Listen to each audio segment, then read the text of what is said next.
We'd like to welcome you to our current event and weekly Bible study for December 14th, 2014.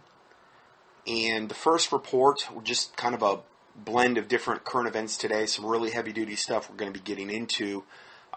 First, I wanted to mention this spending bill that was just passed out of Congress, and this is entitled Winter Festival of Unrestrained U.S. Government Spending.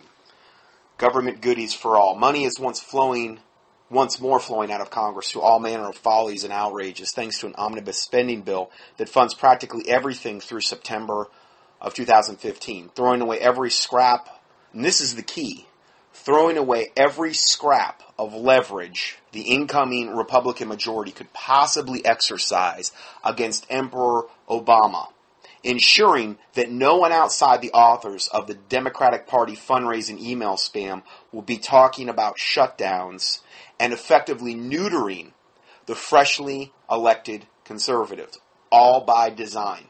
So in other words, this big victory that supposedly the Republicans just had in the midterms, that's null and void, essentially.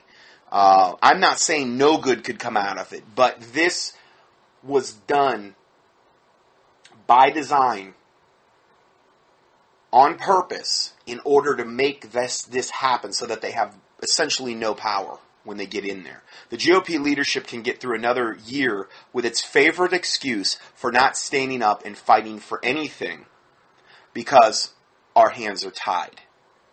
Sure, the knots are a bit clumsy, but that's to be expected when you tie your own hands. They're all on the same team, is the point that's being made.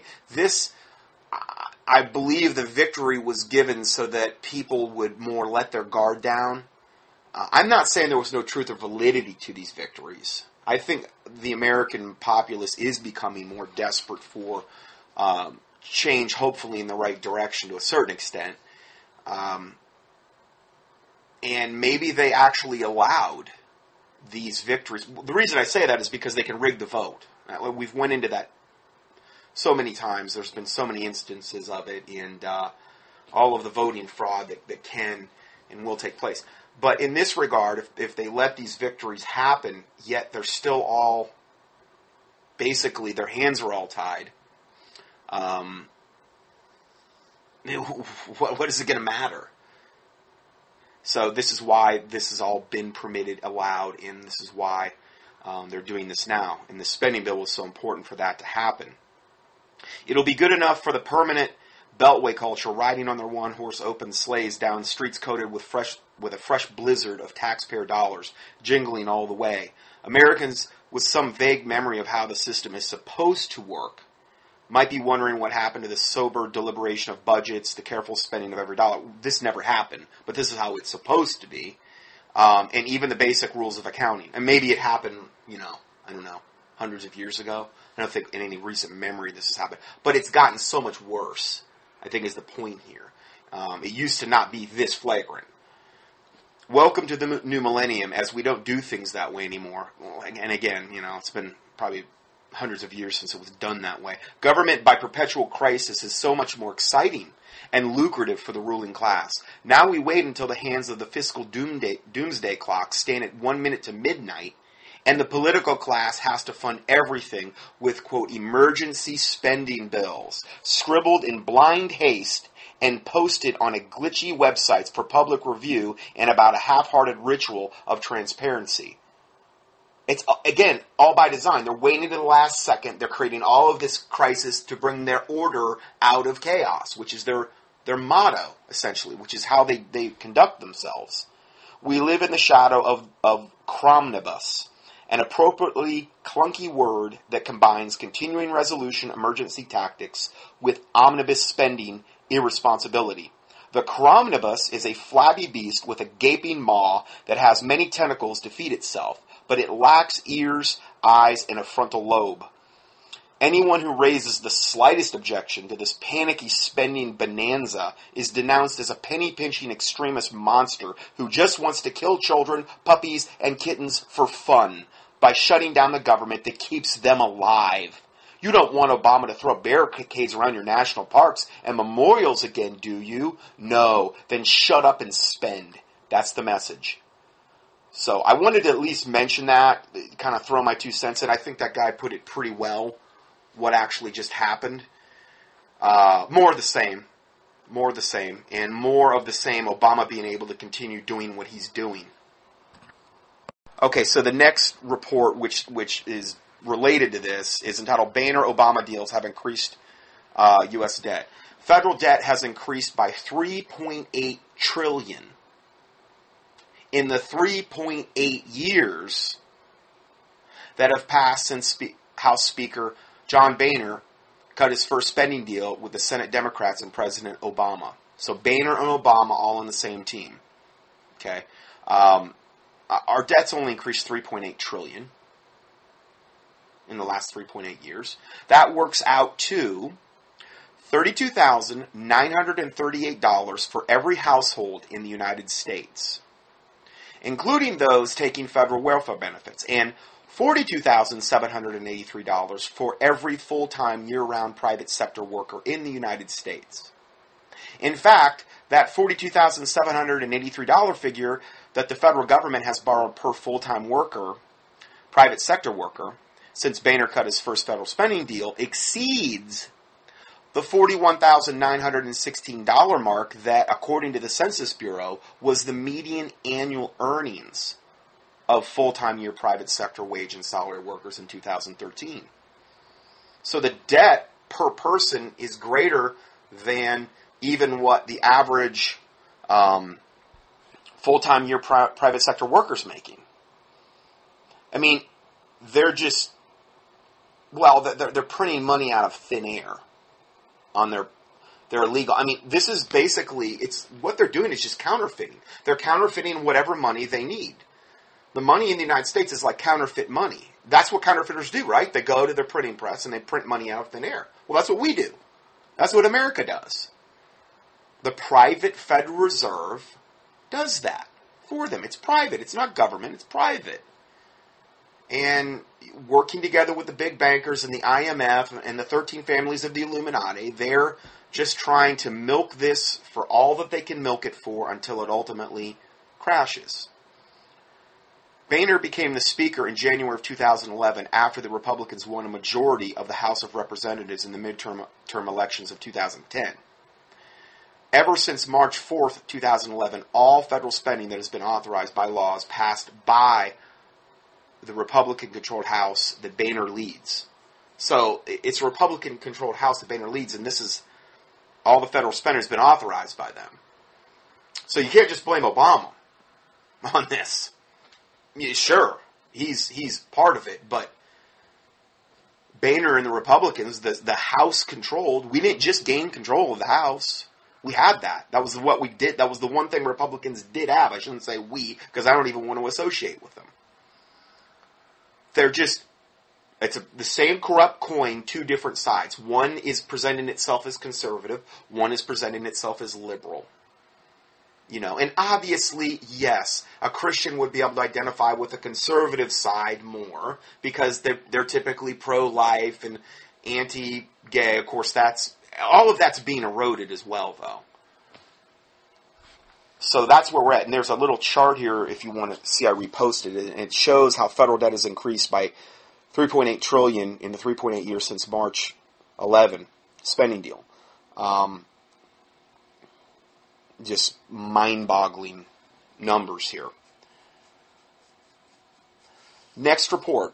And again, this is a little bit of rehashing, a little bit of new information that I like to do. I try to do something, maybe not every year, because I don't want to beat the same tired horse over and over again. But, I don't know, every year, every 2 years, maybe every 3, I do something. I usually always put out an email in a newsletter format, something on should a Christian celebrate Xmas. Okay? The word Christmas actually means death of Christ. Okay, so I don't even like to use the word, really. When you say Merry Christ, you know what, you're saying Merry Death of Christ. I've done teachings on that. that's really not debatable if you break down the word. Okay, so that's what Merry Xmas means. Merry Death of Christ. So should a Christian celebrate Christmas? 2 Corinthians 2:11 says, lest Satan should get an advantage of us, for we are not ignorant of his devices. This is one of Satan's greatest devices. This is one of Satan's devices that I would say, if there's anything that I've ever had feedback on over the years that will split a family apart, if somebody who is a Christian takes a stand on this. Now, if the other ones say they're Christians, that's irrelevant, because this will split a secular as well as a Christian family apart, from what I've seen. There's really no difference, because the ones that call themselves Christians do this and think that there's nothing wrong with it, despite the overwhelming amount of information and evidence that this is in fact a pagan holiday. And we are not to learn the way of the heathen, as the Bible says. Does that mean that we're perfect, or that I think I'm perfect and puritanical? No, but I'm not. I just don't do this anymore. Haven't done it for years. Yes, it created a gigantic problem in my own family when I did this. Before my parents had passed away, before they were saved and all that other stuff. Yeah. I stopped. And and it was a big deal for them, and none of them are religious. You know, it's amazing how a holiday that's supposedly about the birth of Christ, the secular people have no problem doing it. Well, you throw Santa and all the other stuff in there, jumble it all together and mix it up in this big satanic pot. You know, there's nothing that's going to really offend anybody. It's pretty basically how it goes. Galatians 4:16 says, I might therefore become your enemy because I tell you the truth. Now, I've done teachings on this. Xmas, the biggest pagan holiday, which stands for Holy Day. That's where we get the word holiday. It's a holy day to the pagans. That's where the word comes from. Biggest pagan holy day a year. That one was old. That was like from 2006. I re-listened to a whole bunch of it the other day. Really some cute moments from Taylor in there. Anyway, and then Taylor's giving me the eye. Anyway, and then the PDF for Xmas should have So there's a PDF, there's an audio teaching there. Yes, it's a little dated, but the information's obviously just as appropriate. I wasn't exactly maybe as polished, and not to say I'm polished now, but, you know, it was a little more rough back then, my audios. Sound quality wasn't as good, but I mean, it's obvious you can hear it clearly, I think. I was able to. And then the other one, an End Time Current Event newsletter from 12/28/2010, there was a part in there where I got into the whole thing of, was Jesus born on December 25th? We equivocally proved that could not be possible. There's no way. Now, let's look at, how does a pagan feel about this whole subject? You know? What do pagans think about Christmas and Yule? If it's really the birth of Jesus Christ, it would be something that you would think they would typically despise. You know what I mean? They'd really have an axe to grind this time of year. But let's look at what they say. And you can go up on that. We're going to listen to some videos. A listener of mine, Brian, made a good 2-part video on this whole thing. And you're going to hear some of these pagans talk and see what they say and see how they feel about it. To start the study, let's look at some quotes from a book entitled Sabbats, which is another word for Sabbaths. A Witch's Approach to Living the Old Ways, by Edgin McCoy, a practicing witch. Page 53 reads, quote, Yule is a time of mixed emotions for pagans. All around us we see evidence of the Christmas celebration, one which we know takes its form and meaning from ancient pagan practices. To them, you're not going to go to a pagan and win this argument. No, it's totally Christian and you guys never did nothing about it. Oh, really? Prepare to get schooled. If the pagan's worth his salt in any way, shape, or form, prepare to get schooled by the pagan who knows the true origins of this holiday. Okay? And they'd be totally in the right. You know? I would sit there and agree with them, because most of them know probably 100% more about the true origins of Christians than Christians do. Quote Christians. The ones that haven't sought this out. I'm not talking about my listeners. Okay, I'm talking about people that don't have a clue. If you're new to this broadcast, I'm sorry. This may come off as like whatever. Listen to my teachings on this. Go through the PDFs. Listen to what we're saying here. Just, try to have an open mind here, because this is something that's so easy to prove. So, Yule is a time of mixed emotions for pagans. All around us we see evidence of the Christmas celebration, one which we know takes its form in the meaning from ancient pagan practices. Virgin births, decorated trees. Yes, the pagans even have the virgin birth thing. Remember, Satan always has a knockoff. Okay, he's always trying to counterfeit the things of God. Decorated trees, festive lights, feasting, wreaths. You know what wreaths stand for? It's almost inappropriate for me to even get into that. It's basically a representation of the female anatomy. And when you hang candles on the outside or on the wreath, it's the symbol, it's the phallic symbol, the unity of the male and the female. That's what a wreath with candles on it symbolizes. Okay? I used to, when I went to 501c3 churches and things of this nature a long time ago, you go in there and it's like there's these wreaths everywhere. And it's like, oh. You try to tell the pastor and they're just forget it, Just forget it, Yes, you can't even bring that up. No way. No, you know how many parishioners I'd lose if I came and took a stand against Xmas? Do you know, boy? I mean, seriously, I've been treated that way before. Doesn't matter what you tell them. I mean, this is the sacred cow of all things in the Christian church. I mean, it is like, forget it. Don't speak against it. It doesn't matter how much you overwhelm them with facts. That's irrelevant. Don't confuse them with the facts. Their minds are made up. They'll find every justification in the world to do this. And so, decorated trees, festive lights, feasting, wreaths, bells, fragrant fires were and still are at the heart of pagan midwinter observances. For pagans, and this is page 59 of this book, for pagans, the usurping of Yule by Christians. Now, Yule, they used to have the Yule log in the Druidic time and these types of things where they would literally hollow out the log, put a person in it, and burn them in the fire as a part of their human sacrifice for Yule. It's a high night of human sacrifice. It still is. That's what the old Yule log, in part, represents, just so you know. Just like a bonfire, which actually stands for bone fire. Or if you're wondering about this and Halloween, how they're tied together, we're going to get a little bit into that in this study. Then you go do a keyword search for Halloween. And then the Wicker Man, how they would burn people alive in this Wicker Man. And this is where all these traditions started from. Okay? So, let's go further. The usurping of Yule by Christians, because we have usurped, I'm not going to say me. Yeah, I grew up, Christmas tree, the whole 9 yards, secular household, couldn't wait till Christmas morning. I'm not acting like I'm so good and I'm so goody-goody, I never did any of this stuff. Okay? I know that feeling. When I was a little kid, I can reckon back to all that, and that feeling of anticipation, and Santa Claus coming, and it's a big self-centered deal, really, if you think about it. It's all about me, give me presents, give me more stuff.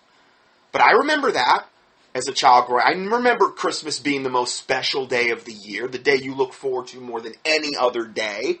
I remember all that. Okay, so I get it. Again, and I've come out of like every false religion about that you could come out of that has any kind of Christian veneer on it. Lutheran middle school, Catholic high school, hardcore Pentecostal, independent fundamental. I'm not saying that that's all bad. Independent fundamental Baptist, unregistered, the point is I've been like the full gamut of different parts of Christianity. I've seen a lot. I think God let me go through all that so that I could help other people. And so that I would have some perspective if they email me and say, well, you don't know, you've never... Well, yeah, actually I have. You know, I haven't been an Episcopalian or whatever. I haven't been some of these other ones, but you know, Luther Middle School kind of got an idea there a little bit.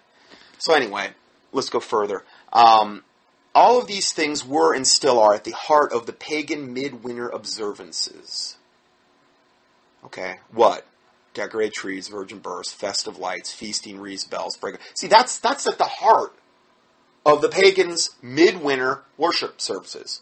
Midwinter meaning the winter solstice, the day that the shortest day of the year, and it marks the moment when the days will start to get longer.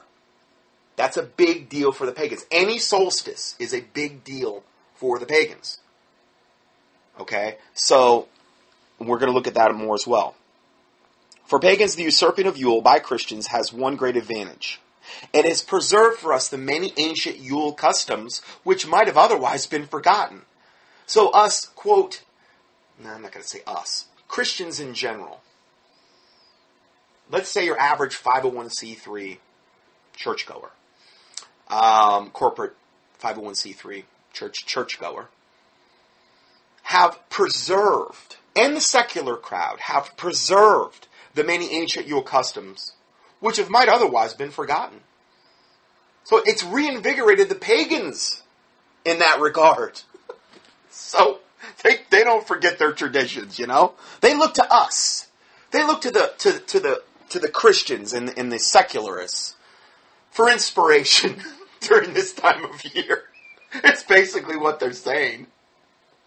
Look in any book in Christian Christmas customs around the globe and you'll find a plethora of pagan traditions. Page 85 and 86. Music is another important part of Yule. The Christmas carols are yet another idea taken from paganism. Many common Christmas carols would contain pagan images that are not so subtle. Carols are from an old French word meaning joyous songs. They were also the name of round dances celebrating the rebirth of the Frankish pagan gods. So we get the Christmas carols from the pagans as well. The early English Christmas carol, Deck the Halls with Balls of Holly, contains not one Christian religious image. Note, that is because the images mentioned are pagan in their origin, as we will see.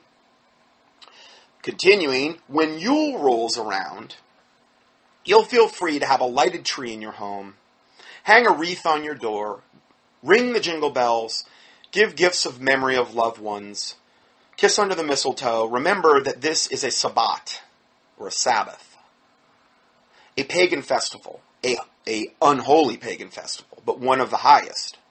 A time that marks the return of the sun god, both to his glorious bride and to his joyous people. It is actually more the birth.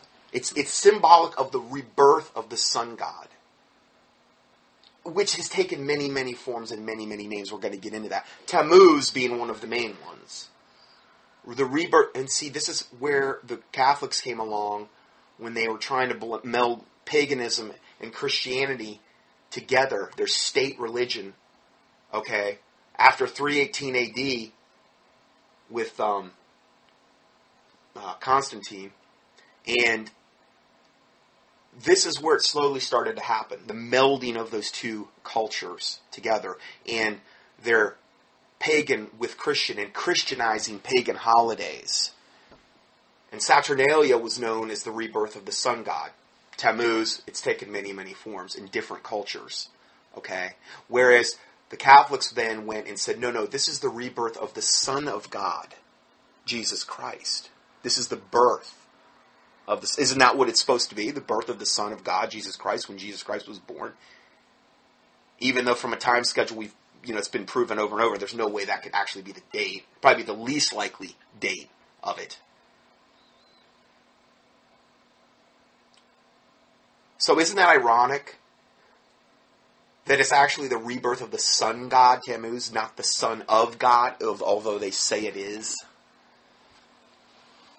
And again, it's just a big, it's a counterfeit by Satan, is what we're dealing with here. Let's see here. Remember that, okay, so this is the Sabbat, a pagan festival, a time that marks the return of the sun god, both to his glorious bride and to his joyous joys people. Why they say it marks the return of the sun god. Not only is it the rebirth of the sun god, but it's the return. He returns every year this time. Why? Because the days are going to start growing longer. From that day, from the winter solstice, Yule, from that day forward, the days will start to grow longer. The sun god is returned. Get it? Alright, so let's go further. Okay, so continuing on, we're going to stop quoting from the witch's book, but we're going to talk a little bit more about the origins now of December 25th. And this is from a chick newsletter, a partial text of a chick newsletter, chick.com, the ones that make the tracks. It starts out by saying, she was known to the Aztecs as Coatlicue.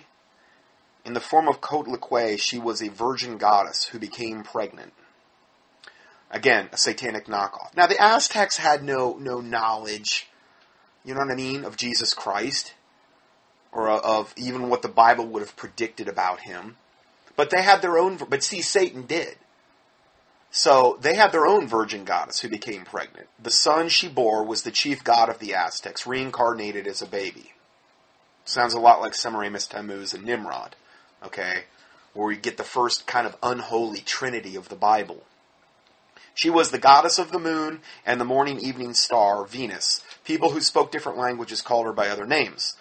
Throughout the ages, it's just Satan has a different satanic package for this essentially same goddess that we're dealing with here. Some of them are Hecate, Astarte, Aphrodite, Venus, Isis, Semiramis, Ishtar, which is where we get the fertility goddess, which is where we derive the word Easter from, Ishtar. Okay, she was also known as the Roman Catholic Virgin Mary goddess. Her son had many names as well. Some of them are Horus, Harpocrates, not Hippocrates, but Harpocrates, Mithras, Sol Invictus, Hercules, Attis, Tammuz. What did these god babies have in common? Well, for one, they were all born on December 25th. All of them. Which is where we derive the pagan celebration of Christmas from, which was originally known by the Romans as Saturnalia. Remember, it's the birth of the sun god. Okay, whether you want to call him Horus, Mithras, Sol Invictus, Hercules, Attis, Tammuz, whatever, it's the birth of the sun god, not the son of God, even though they'll try to convince you of that. Okay, one of the Illuminati's human nights of sacrifice is December 21st, 22nd. Remember about the Yule log? Well, it's Yule. You burn the person in the Yule log. Burn the, that's the probably, I'd say, the most proper way to do it.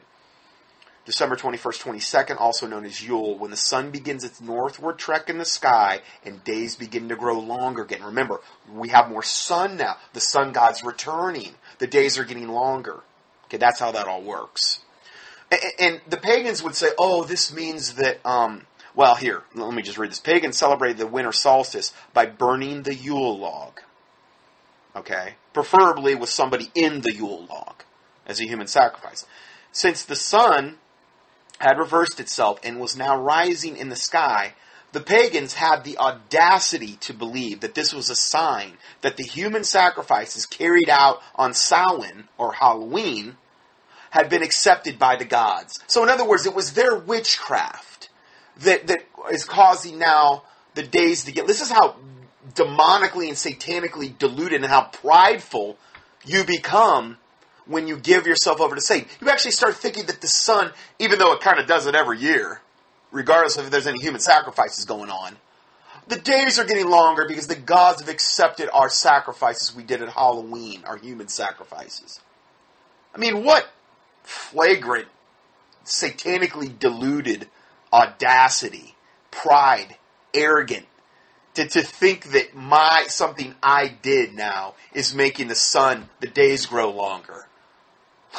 I mean, you talk about delusional, No, God kind of established all of that. It has nothing to do with your stupid sacrifices.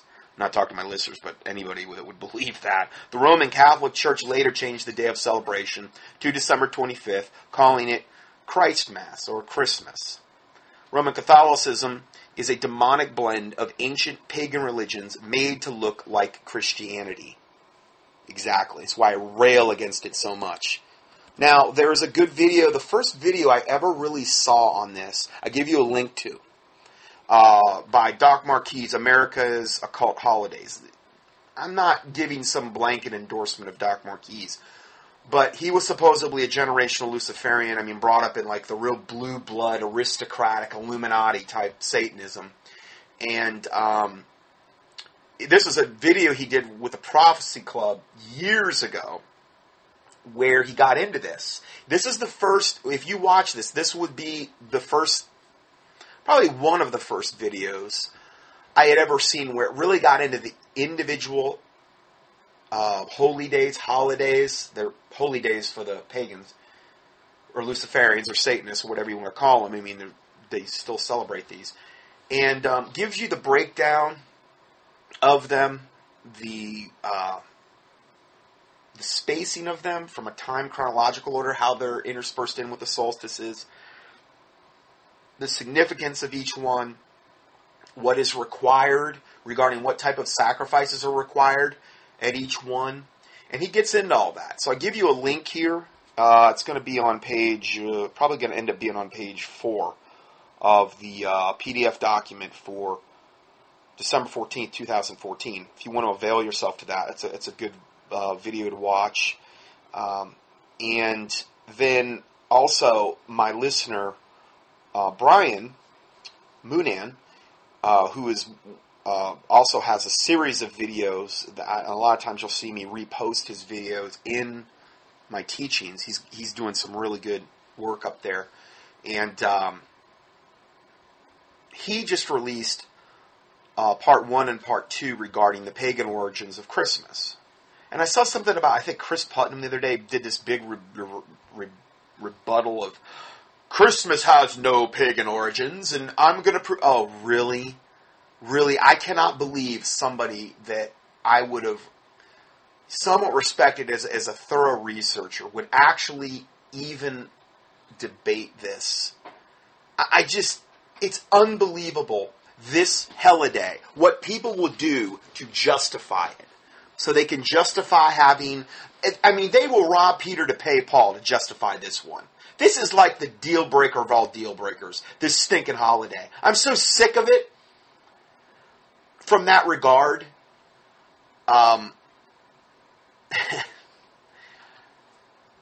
It's pathetic. And this isn't, honestly, really, we're going to really debate this. Like, this is really something that you really want to say.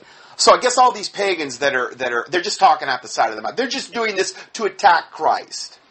And then now with, what's his name? Kirk Cameron just releasing this garbage, these videos where we need to take back Halloween. Yes, seriously. And Xmas.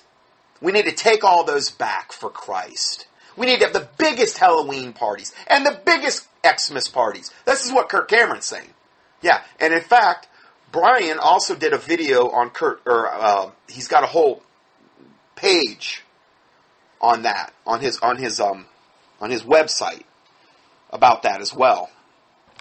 Okay, so I was able to find this report he did on Kirk Cameron, turnfromyouridols.com. That's Brian's site, turnfromyouridols, oneword.com.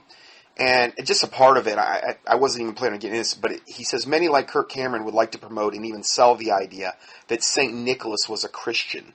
In other words, where we get the holiday tradition of Santa Claus. As he is doing this in his new film series called Saving Christmas. They claim that this is just one reason why we should ignore history, the Bible, and the Holy Spirit, to then embrace Santa Claus and believe in modern, Christianized, revised definitions of any and all Christmas traditions. But was he, or is that true? Or was he a Roman Catholic bishop? Millions of martyred true saints knew the difference, and they have the Holy Bible to back up that fact. If they took a softer, gentler, less honest approach to the absolute truth in God's words, they would have lived longer lives, perhaps even Christianized a few pagan holidays to spread the false word as well. What were they thinking? Kirk's ilk must think they should have lightened up and not been such party poopers Anyway, he goes on in here to say, and I really don't have time to get into all of this today, but I'll give you a link to this, and you can, it goes a lot into more the absolute pagan origins, and in many early depictions outside of the USA, Santa had a devilish and evil servant named Nicked Ruprecht, or Krampus. When St. Nicholas and Krampus, or Ruprecht, arrived on St. Nicholas Eve, December 5th, the children were asked to perform dancing or singing tricks. I mean, these were some heinous, evil dudes, the way Satan Claus was originally portrayed. In fact, I'm going to copy and paste this part because it shows Satan yoked up with the Catholic Church and St. Nicholas with Krampus and all these ways that Krampus would terrify the little kiddies. That was where we get our true origins of Christmas from. Good children would receive gifts from St. Nicholas. Bad children would be beaten and whipped by Ruprecht. If they were really, really naughty, they would be carried off by him as well in his sack to hell. This is where we get a lot of the traditions from. You know, Santa in his sack. Well, Ruprecht, this demonic beast. I'm going to post some pictures of him. I mean, this thing is it's like Baphomet on steroids, terrorizing the little kiddies. Would carry them off in his sack to hell if you were really, really naughty. These are just only a few examples of the dark satanic and pagan history associated with the Catholic holiday. Just as many of the problems exist with the Americanized version of Santa Claus, it is sinful to lie to children about this false God who sees you when you're sleeping, knows when you're naughty and nice, is all-powerful and brings gifts to mankind from on high, and can shapeshift down a chimney and be everywhere omnipresently, basically at once on the whole earth. Do you see how it's like trying to be a knockoff of God? Satan couldn't even pull this off because he could only be in one place at one time, whereas Satan Claus can be everywhere omnipresently in the whole world, essentially, in one night. Okay?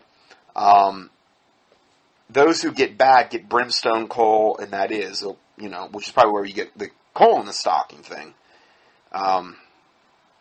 Little devils or elves are his helpers. Santa has white hair, wears a red vesture, and comes in the clouds like a thief in the night. These sound like characteristics of God on his throne, the second coming of the Lord Jesus Christ. Again, just a mockery of truth.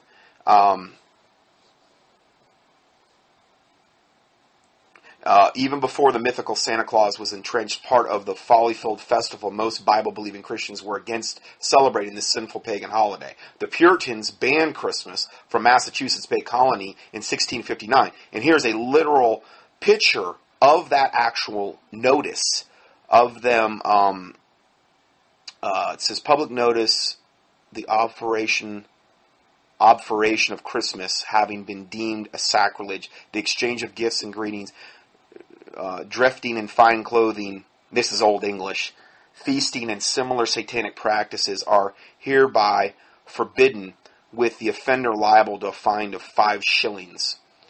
And here then we have Kirk Cameron doing his Saving Christmas thing, where he looks like he's dressed up like a street thug. He's got like one of those skullcap beanie hats on that says Christmas, and he's throwing up the 6 sign, the OK sign, which is actually a gang symbol.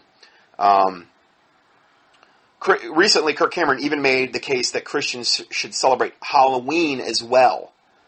Then in a promotional video clip released on November 5th, 2014, called Do You Love Santa Claus?, Cameron opines that maybe someone like Santa Claus is actually on our team, is what Kirk Cameron says, soon after he released a follow-up video promotion detailing the history of the figure of Santa Claus, the Roman Catholic bishop, Nicholas of Myra, Turkey, under Pope Sylvester. Now, I wonder why good old Kirk would be going after this, knowing that this holiday is more near and dear to the Catholic Church, and near and dear to them reaching out to you as true born-again Christians, trying to get you to yoke up with them, just like they did back when the Catholic Church was formed, when they tried to get all the pagans and the Christians on the same team by amalgamating the pagan holidays. They're trying to do the same things now, and they're using people like Kirk Cameron in order to do that, to get us all yoked up with the Catholic Church, so we're all on the same team. So Kirk Cameron's being used as nothing more at this point as an absolute tool of Satan in order to make that happen.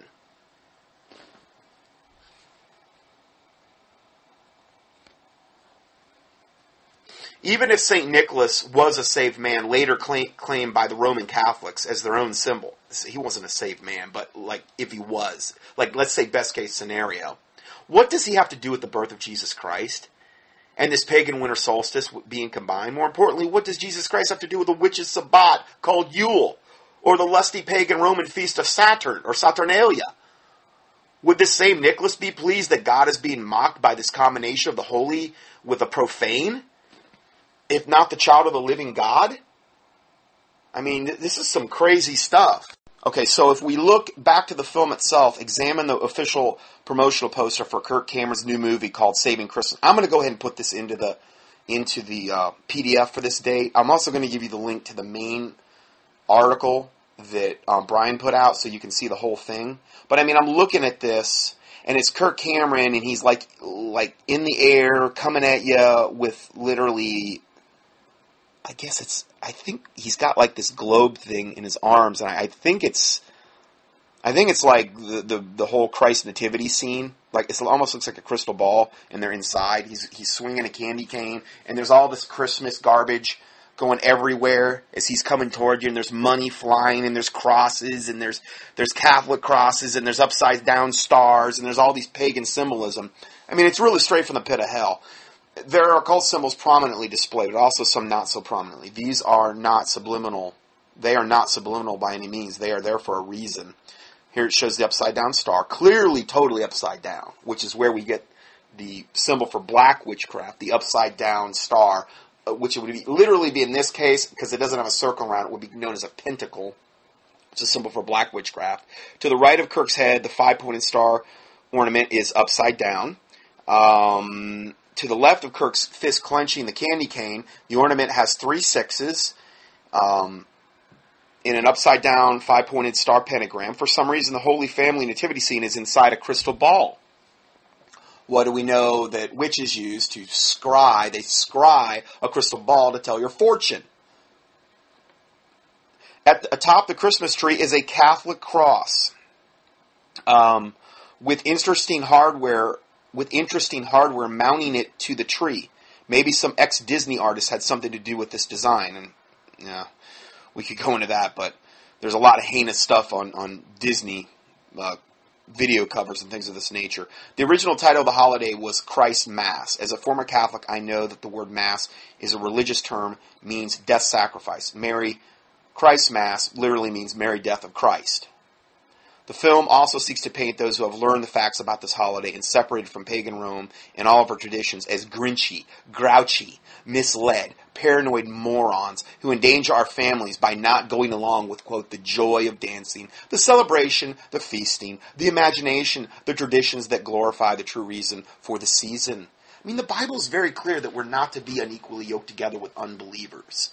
And this is the time of year that probably mostly of any other thing that you could do, this is the time of the year that you will have Christians yoked up with the secular crowd, and it's no big deal. It's no big problem. Maybe every other time of year there might be a problem in some families, but not this one.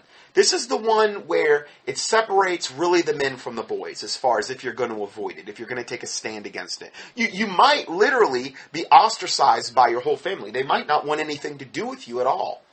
It's that big of a deal. Okay, and because it's that big of a deal, that tells me that there's a lot of satanic strongholds where this is a real deal breaker for Satan. This is very important for Satan that you're doing this. Okay, it must be, because look at all of the trouble that Satan has went through to bring us to this point. It says, funny, when actor Kirk Cameron was on the Today Show, he didn't mention the name Jesus Christ. He referred to him, I guess, as the baby. They spoke about listening to the wrong people, which are faithful Christians who know history and do not believe in paganism. In other words, I'm the wrong person because I'm exposing what this devil is doing. Okay? Later in a staged bit, he donned a mullet wig and channeled his 1980s TV sitcom character, which was really what was his name? Mike Seizure? Mike Seaver, I think, yeah. It was radically awesome, dude. Not again. Again, words matter. Channel, truly not a Christian word at all. Occult, yes. Christian, occult, yes. Christian, no. So, in other words, it just goes on to say all the goofy stuff he's done. And a lot of people are waking up to this. And this is a big reason I think that Satan has commissioned Kirk Cameron to come out with this, because a lot of people are waking up to this. So there has to be damage control. There has to be things targeted at Christians to get them back on this satanic bandwagon. Okay, so I'm going to copy and paste a portion of Brian's report, but I'm going to paste the copy and portion in my PDF. I've already talked to him about. I'm going to be playing his videos and things of this nature. But the main report, I'd encourage you to go to his website. He's got videos, he's got podcasts, he's got all kind of stuff up there, all kind of good stuff. I just saw this as well. Legend records that during the pagan festival of Yule in December, Odin, the Viking god of war, which would be like kind of like the highest god in the Viking Norwegic pantheon, okay, he would fly through the night sky, leading a group of spirit creatures in an event called the Wild Hunt. What, kind of like Satan Claus up there with the reindeer? Yeah, and what did Satan Claus say? Ho, ho. Well, that was his hunting cry, was ho, ho. Odin, the Viking god. Odin rides Slifnir, a magical horse with 8 legs. That's creepy. There's a picture of it here I'll repost. 8 legs. And Santa Claus flies through the sky at night on a sleigh with 8 magical reindeer. Laughing ho, ho, ho. I mean, it's like unbelievable. This is where we get all this garbage from all of these pagan traditions. Okay, sorry. I've been trying to copy and paste, and it's not working. I'm not getting the images. So what I'm going to do is just give you a link to Rebel Within a Clause, which is his link to this report on Kirk Cameron, and we're going to kind of go from there. And it's not an audio, but it's just a report where you can, like, I go over a lot of the stuff, or it goes over a lot of stuff I just covered, but it's actually in more detail. Okay, so this will lead me, then we're going to listen to some of a couple of different videos Brian just put out on Christmas, the pagan origins. So this is in direct refutation of Kirk Cameron, Chris Putnam, or anyone else out there that says that Christmas doesn't have pagan roots. So I'm going to go ahead and roll this now. Quote, at the time of persecution, Christians were detected by not decorating their houses at the Saturnalia. That's T.J. Griffin in Christmas and Christmas Lore. So at the time of persecutions, okay, the true Christians were detected by not decorating their houses at Saturnalia. It was a dead giveaway.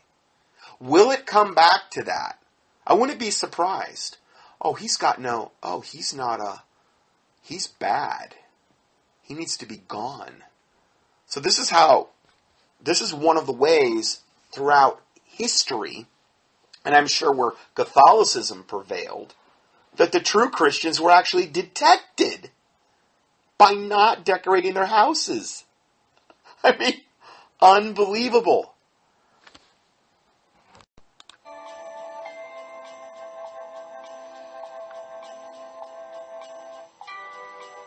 There's old Krampus. If you want to see a picture of Krampus, if you're listening to the video, you'll see off to the left this black, hairy, looks like his tongue's about a good foot long, horned creature, terrifying a child here. So if you want to get a picture of Krampus.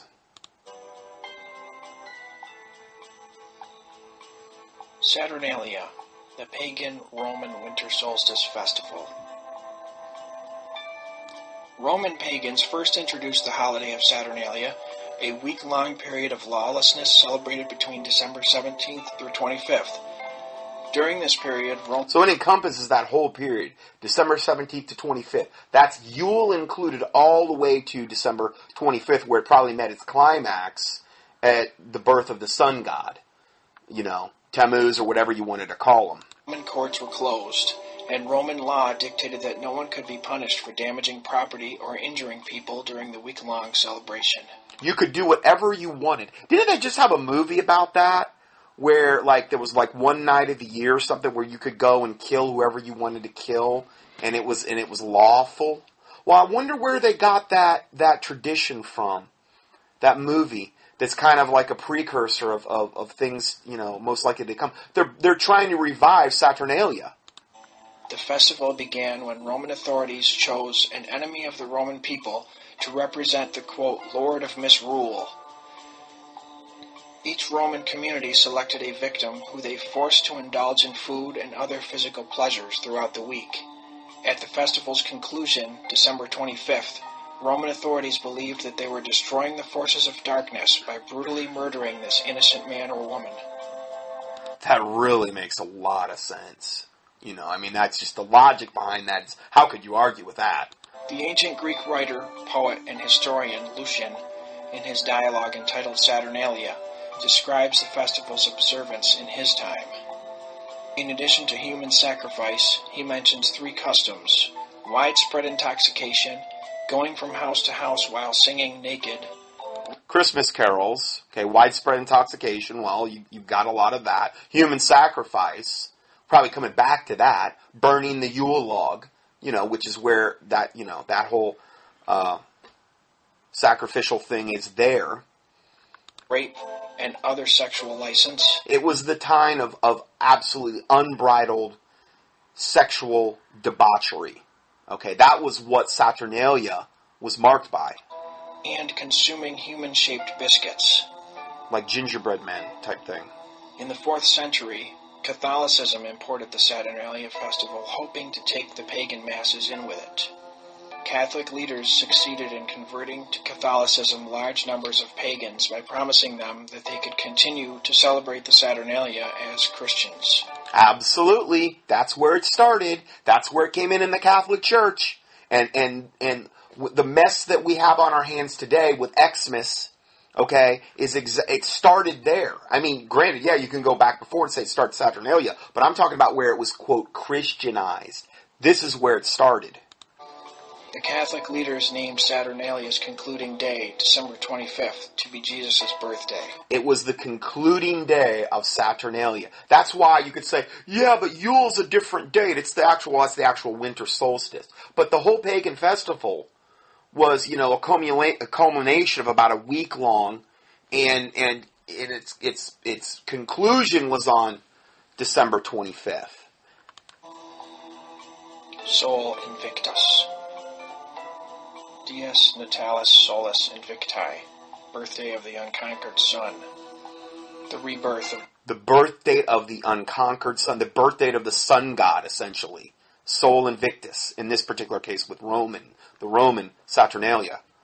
The sun god. December 25th was a Roman civil holiday also honoring the cult of Sol Invicta, with its origins in Syria and the monotheistic cult of Mithras. Christmas, the Mass of Christ.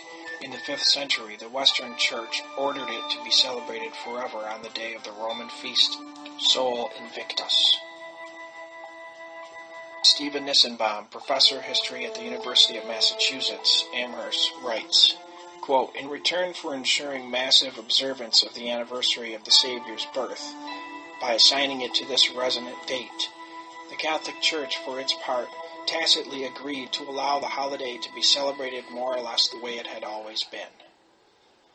The earliest Christmas holidays were celebrated by drinking, sexual indulgence, singing naked in the streets, a precursor of modern caroling.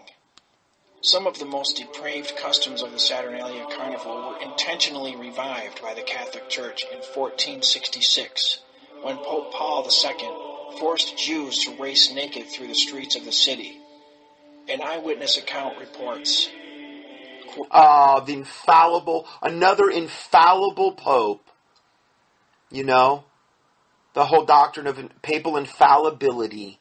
They're the vicar of Christ on earth, which is what they proclaim themselves to be. That means the replacement for Jesus Christ on earth. Yeah, that's a great example. That's really operating in sinless perfection there. Totally restoking, re-engaging and bringing back the worst parts of Saturnalia.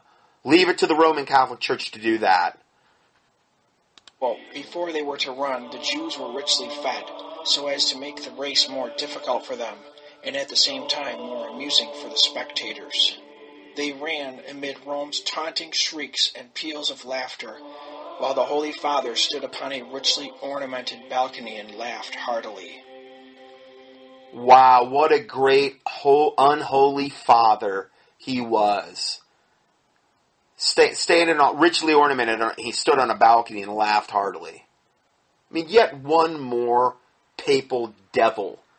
Absolute, total evidence of that. And again, it's all ignored in the Catholic Church. All of this debaucherous, disgusting, despicable behavior throughout time. The 50 million plus martyrs from the Inquisitions alone, and it's probably at least double that. The army and legions of pedophile priests. You could go on and on and on. Indulgences, basically saying, you know what, doc or priesty boy, I want to go rape that little girl. Okay, well here, you pay the Catholic Church this indulgence, and you're free to do so, and you're absolved of all sin because you paid ahead of time. That's an indulgence. They really did that. They probably still do it, just more behind closed doors. The worshiping of all these dead bodies and saints and fingers and toes and all of this garbage that they do, the praying to all of these saints that there's no Bible for whatsoever, the confessing to priests, there's no Bible for that, the whole doctrine of limbo and purgatory, no Bible for any of that, the whole getting to heaven through keeping the 7 sacraments and this type of garbage, which is an absolute affront and offense to the Bible. That's how you earn your way into heaven, through works. It's all lies. This is a rotten, filthy, rotten devil cult. That's all the Catholic Church ever was, and it's all it ever will be. As part of the Saturnalia Carnival throughout the 18th and 19th centuries, rabbis of the ghetto in Rome were forced to wear clownish outfits and march through the city streets to the jeers of the crowd, pelted by a variety of missiles. When the Jewish community of Rome sent a petition in 1836 to Pope Gregory XVI, begging him to stop the annual Saturnalia abuse of the Jewish community, he responded, "It is not opportune to make any innovation." It was during the period of the ascendancy of the Roman Empire that Christ Mass originated. Consequently, we find that pagan Roman customs played the major part in fixing its date and characteristics. Remember, it was the Roman Catholic Church. This was a Roman custom, pagan custom, repackaged and Christianized to fit the Roman Catholic faith, this Saturnalia. So remember that as well. Its general season, however, was later found to coincide with important religious superstitions of the North European barbarians, who also worshipped the sun and marked the solstice. And this too played a large part in its development. And this is where we're going to get into more the bringing in of Satan CLAUS and all of these other Nordic traditions that were then also amalgamated into this holiday, which is where we get a lot of the pagan traditions now, Christmas trees and the wreaths and the lights, and that is all from the, not maybe all, but a lot of that is from the Nordic end of it. Okay, the Nordic pagan druidic customs. Hoax. Christmas fact and fancy. The Catholic Encyclopedia itself says, quote, "The well-known solar feast of Natalis Invicti, celebrated on December 25th, has a strong... Sol Invictus is what they're in reference to, Natalis Invicti. ...claim for the responsibility of our Christmas date." The Encyclopedia Americana says, "In the 5th century, the Western Church ordered Christmas to be celebrated forever on the day of the old Roman feast of the birth of Sol." Sol Invictus. Okay, so this is like, this isn't really up for debate. Okay, this is what, there's, the Encyclopedia Americana. The other was the Catholic Encyclopedia. This isn't something they're like trying to hide. They're openly admitting to this. Christmas seems to have first appeared in the Roman Church after the middle of the 4th century. At a somewhat later period, it spread into Eastern Asia. It was not received with equal readiness by all the churches. Some denounced it as an innovation. It was not till the 6th century that anything like unanimity prevailed as to the day to be observed. From the Abbot Conant Dictionary of Religious Knowledge, after the barbarians were Christianized, all the customs and superstitions which had belonged from time immemorable to their own Yuletide began to cluster about Christmas. So that's the barbarians that were Christianized. Okay? They would just amalgamate it's just like, okay, if you go to Haiti, and you've got 90% of the people down there are Catholics, but yet 99% practice voodoo. Now, this is according to statistics I cited, and I don't know what it is now. It's probably about the same. But those were statistics that Haiti admitted to. Well, why?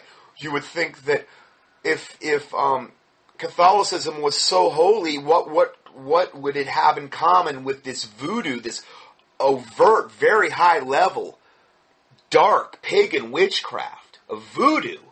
What would it have to do? Well, they're totally compatible. You've got your gods you're praying to. They've got their idols they're praying to. They just amalgamate it all together.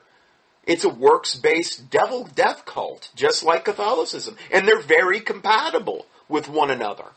And that's what they do. And this is how Catholicism was rolling with the punches and was amalgamating other pagan traditions so that they could bring more people into their Black Death cult and not offend them. They didn't have any, but Satan doesn't have any problem amalgamating and assimilating more paganism into its false religions. He encourages that. That's near and dear to his black heart. When the season calls up in the mind, crackling fires on the hearth, lighted candles, rooms adorned with evergreens, bright berries and flowers, feast and frolic, these are the genuine pagan elements.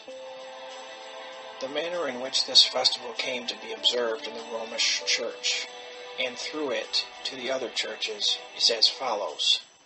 In this season of the year, a series of heathen festivals occurred. These festivals had an import which easily admitted of being spiritualized and transformed into a Christian sense. First came the Saturnalia, which represented the Golden Age, and abolished for a while the distinction of ranks. Then came the custom peculiar to this season of making presents, afterwards transferred to the Christmas festival. There's where we get the presents for Christmas. After the Saturnalia came the festival of infants, Juvenalia, at which the children were presented with images. Presents to the children, essentially. Next came a festival still more analogous to Christmas, that of the shortest day, Brumalia. Now, the shortest day would be the winter solstice, the height of winter solstice, because that would be the day we have the least amount of light. But that also is symbolic of the day that the days start to lengthen. The winter solstice, the birthday of the new sun, about to return once more toward the earth. Hence the celebration of the Nativity of Christ was transferred to December 25th. In the Romish Church, Christmas is a very high festival. From the Abbot Conant Dictionary of Religious Knowledge. I mean, that by itself. Look at what a prized holiday it is to the Roman Catholic Church. If it's something that they hold so near and dear, that by itself, knowing all of the evil that spawns from the Catholic Church, that should give you a lot of pause. That one thing, if we didn't even look at anything else that we're looking at today, with all the other amount of overwhelming facts regarding this unholy day, that should give you a lot of pause. That one point alone. In New England, for the first 2 centuries of white settlement, most people did not celebrate Christmas. In fact, the holiday was systematically suppressed by Puritans during the colonial period and largely ignored by their descendants. It was actually illegal to celebrate Christmas in Massachusetts between 1659 and 1681. The fine was 5 shillings. Only in the middle of the 19th century did Christmas gain legal recognition as an official public holiday in New England. Stephen Nissenbaum, The Battle for Christmas. We have no superstitious regard for times and seasons. Certainly we do not believe in the present ecclesiastical arrangement called Christmas. First, because we do not believe in the Mass at all, but abhor it, whether it be sung in Latin or in English. And secondly, because we find no scriptural warrant whatever for observing any day as the birthday of the Savior, and consequently, its observance is a superstition, because not of divine authority. Superstition has fixed most positively the day of our Savior's birth, although there is no possibility of discovering when it occurred. It was not till the middle of the 3rd century that any part of the Church celebrated the Nativity of our Lord, and it was not till very long after the Western Church had set the example that the Eastern adopted it. Probably the fact that the, quote, holy days were arranged to fit in with the heathen festivals. We venture to assert that if there be any day in the year of which we may be pretty sure that it was not the day on which the Savior was born, it is the 25th of December. Charles Spurgeon, from the sermon entitled Joy Born at Bethlehem, delivered on Sunday morning, December 24th, 1871. So he preached that sermon, and that's just an excerpt from it, literally on the eve of December 25th, to punctuate and to emphasize the point that they did not observe this, that it was pagan, that it was not good. From the same sermon, how absurd to think we could do it in the spirit of the world, with a Jack Frost clown, a deceptive worldly Santa Claus, and a mixed program of sacred truth with fun, deception, and fiction. If it be possible to honor Christ in the giving of gifts, I cannot see how, while the gift, the giver, and recipient are all in the spirit of the world. The Catholics and High Church Episcopalians may have their Christmas one day in 365, but we have a Christ gift the entire year. Deuteronomy 12:31-32. Thou shalt not do so unto the Lord thy God, for every abomination to the Lord, which he hateth, have they done unto their gods, for even their sons and their daughters they have burnt in the fire to their gods. What thing soever I command you, observe to do it. Thou shalt not add thereto, nor diminish from it. Okay, so that is part 1, and we're going to go ahead and play part 2 next. Okay, and I gotta say this. I just checked my info I have on Xmas, and there's this video. I can't really play it because it's all words on the screen, and it's just, you're seeing images, you're seeing videos. It's only about 4 minutes long. I'm going to give a link to it in the teaching that I'm putting up here. Okay, but it's called Santa Unmasked movie trailer, and what I said before about Krampus, well, this takes it all to a whole other level. Let me tell you. This guy spent 35 years researching this, the guy that made this movie. And he's been investigating this stuff for 35 years about jolly old Saint Nick.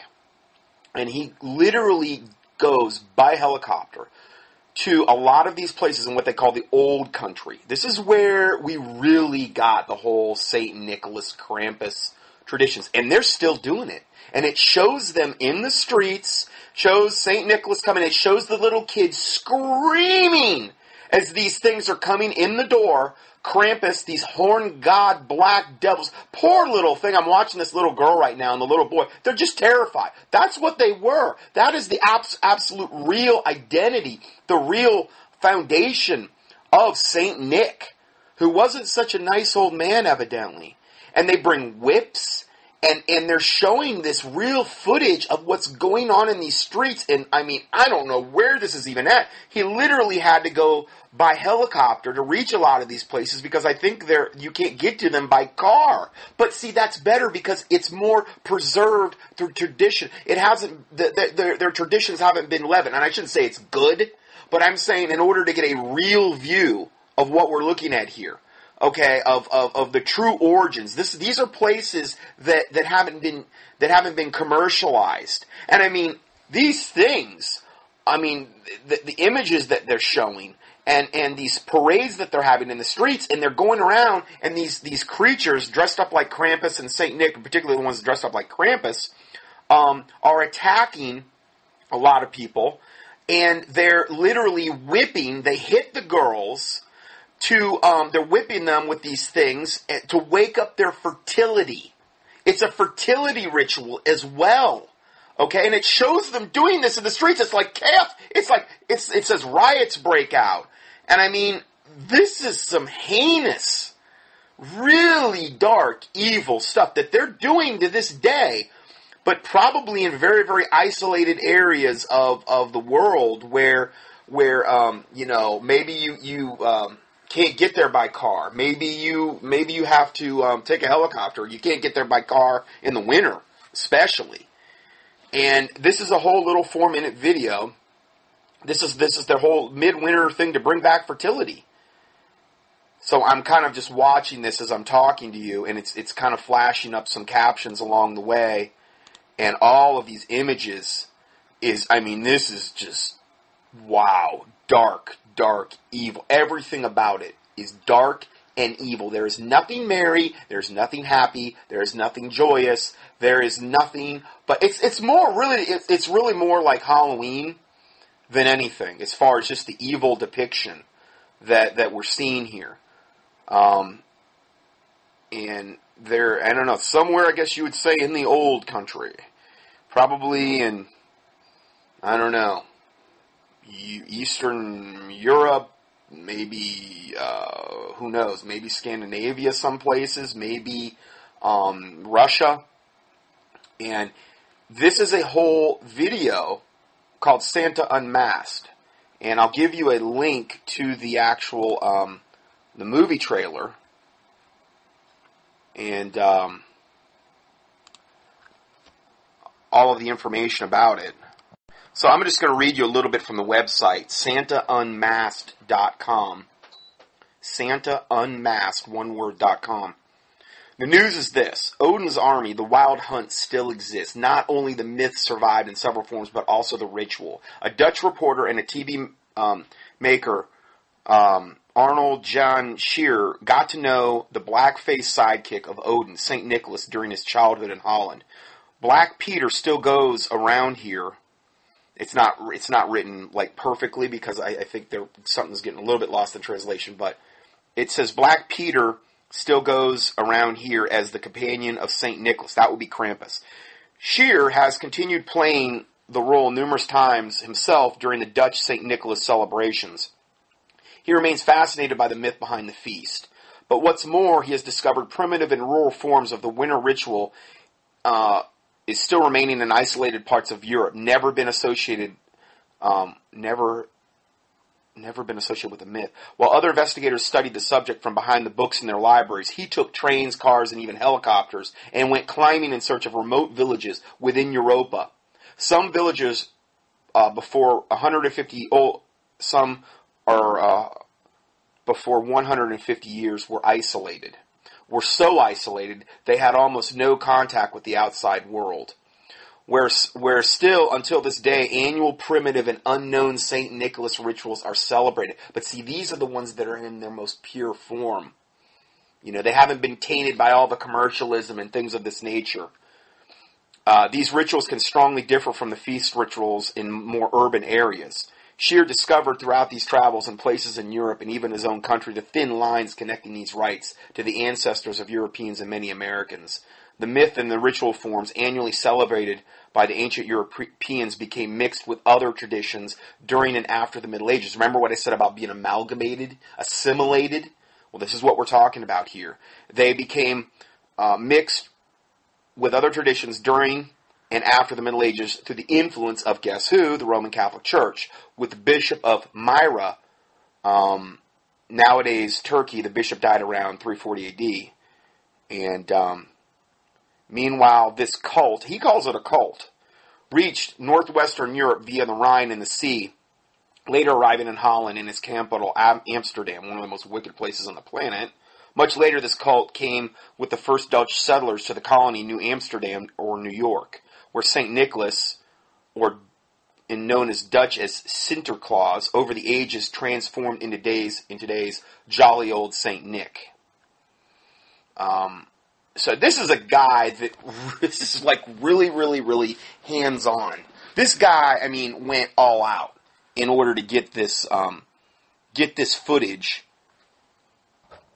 Now, this has been out for a long time.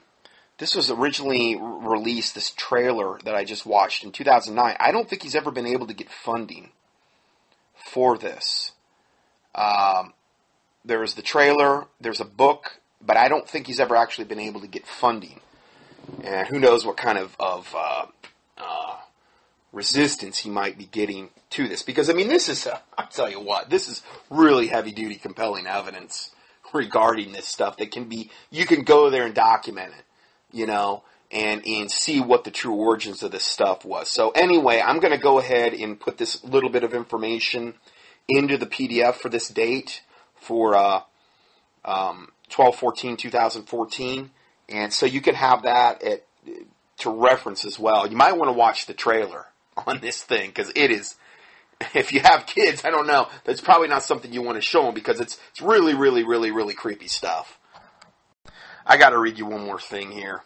This is from his homepage, and beyond the feast of Saint Nicholas lays a rather frightening Indo-European myth. Odin's army of dead warriors, the Wild Hunt. These warriors, who supposedly died on the battlefields, inhabited the imaginations of ancient Europeans. During the bleak winter months and severe December storms, especially during Christmas time. Now, remember, what we're talking about here is not the Roman contribution of Saturnalia, the paganization of that part. That part was brought in mostly through Rome and through the Roman Catholic Church. This is the contribution of, like, the Nordic end of it, where we get the traditions of like elves and Santa Claus and reindeers and all of that other garbage that goes along with it, okay? So this is that side of it.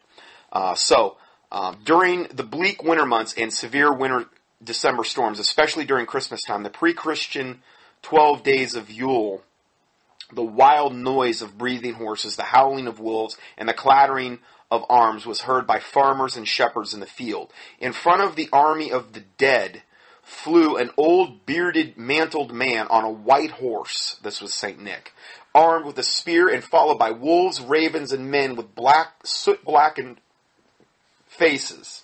Okay? This is where we get the tradition from. Surviving under many guises and names, one thing remained consistent. His arrival was a necessity.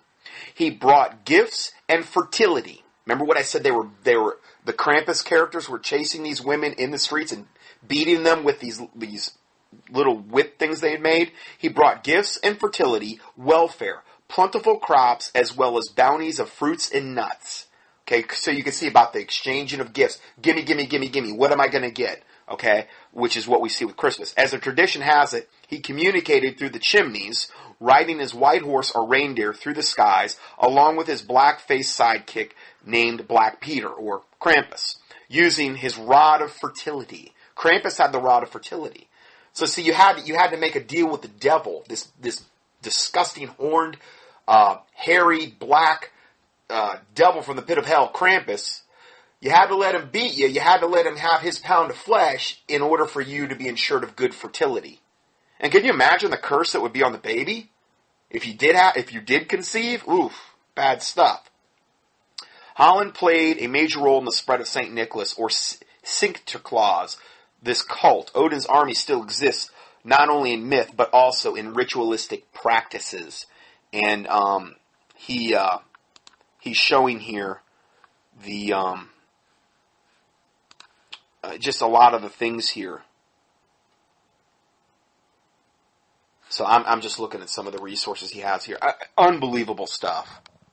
Okay, so I'm out of time for part one. I was hoping to kind of get it all in the first part, but I still have to play a lot of part two of the Xmas teaching from Brian, and then some other things. So I'm going to go ahead in part one, and we'll go to part two next. God bless you.